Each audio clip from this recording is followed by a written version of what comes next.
Hi friends, welcome to VR blogs.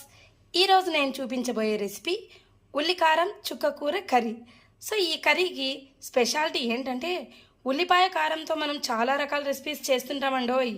చాలామందికి favourite కూడా అవి. కాబట్టి ఈరోజు ఈ ఉల్లిపాయ కారం చుక్కకూరతో రెసిపీ ఎలా తయారో చేయాలో చూద్దాం. ఈ రెసిపీ స్పెషాలిటీ ఇంకోటి ఏమంటే ఇది కారకారంగా పుల్లగా కూడా ఉంటుందన్నమాట. సో మనకి కర్రీ చేసే టైం ఏం లేనప్పుడు ఇదొక్క కర్రీ చేసినామనుకోండి బాగా తృప్తిగా భోజనం చేసేయచ్చు. సో ఈ రెసిపీ తయారు చేయడానికి కావాల్సిన పదార్థాలు, తయారు చేసే విధానం ఏంటో చూసేద్దాం రండి. మరి చుక్కకూర ఉల్లికారం తయారు చేయడానికి కావాల్సిన పదార్థాలు ఏంటో చూసేద్దాం. ఉల్లిపాయలు, వెల్లుల్లి, టమోటా, పసుపు, ఉప్పు, కారం, ఇంకా బాగా కడిగి తరుక్కున్న చుక్కకూర. ముందుగా మిక్సీ జార్లో ఉల్లిపాయ ముక్కలు, వెల్లుల్లి, తగినంత ఉప్పు,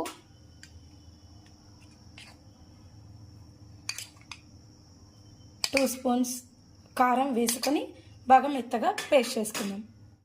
ఇప్పుడు ఇలా ఉల్లిపాయలను ఇలా పేస్ట్ చేసుకున్న తర్వాత తిరుగుబాటు వేసుకుందామండి. ఇప్పుడు ఇలా బాండీలో ఆయిల్ తీసుకోవాలి. సో ఇక్కడ ఆయిల్ కొద్దిగా ఎక్కువే పడుతుందండి, ఎందుకంటే ఆనియన్ పేస్ట్ అంతా కూడా బాగా ఆయిల్లో మగ్గితే మాత్రమే మనకి పచ్చివాసన పోతుందన్నమాట. సో ఇట్లా కొద్దిగా ఆయిల్ తీసుకొని ఆయిల్ వేడెక్కిన తర్వాత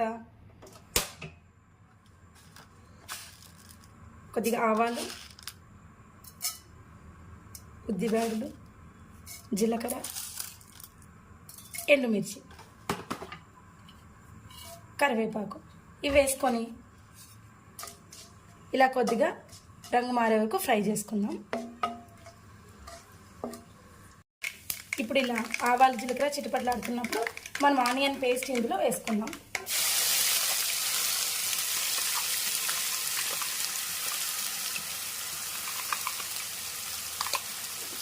ఆనియన్ పేస్ట్ వేసుకొని పచ్చివాసన పోయే వరకు బాగా మగ్గించాలన్నమాట.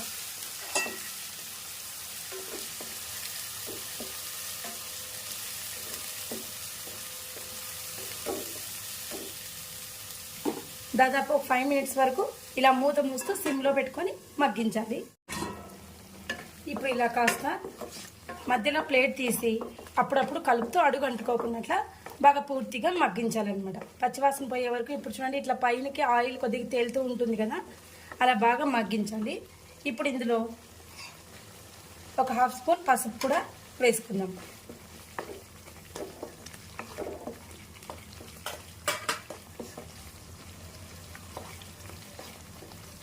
ఇంకొక 1 మినిట్ మూత మూస్తూ మగ్గించుకుందాం. చూడండి ఇలా ఆయిల్ పైకి వస్తుందంటే బాగా పూర్తిగా మగ్గిపోయిందని అర్థమన్నమాట. ఇప్పుడు ఇందులో టమాటో ముక్కలు వేసి బాగా కలిపి ఇంకొక 2 నిమిషాల పాటు మగ్గించుకుందాం. అప్పుడు ఈ టమాటో అంతా జ్యూసీగా సాఫ్ట్గా కుక్ అవుతుంది అన్నమాట. ఇప్పుడు చూడండి ఇలా ఆయిల్ పైకి బాగా తేలి ఇట్లుందంటే మనకి పర్ఫెక్ట్గా ఆనియన్స్ అంతా కూడా మగ్గినట్లు అనమాట. ఎందుకంటే ఆనియన్ సరిగ్గా ఉడకలేదనుకోండి మనం తింటున్నప్పుడు పచ్చివాసన వస్తుంది. సో అంత టేస్టీగా అనిపించదు కర్రీ. ఇలా పూర్తిగా ఆయిల్ పైనకి వస్తుంది అంటే బాగా కుక్ అయినట్టు అనమాట. ఇప్పుడు మనము సన్నగా తరుక్కున్న చుక్కకూర ఉంది కదా, ఆ చుక్కకూర అంతా కూడా ఇందులో వేసుకుందాం.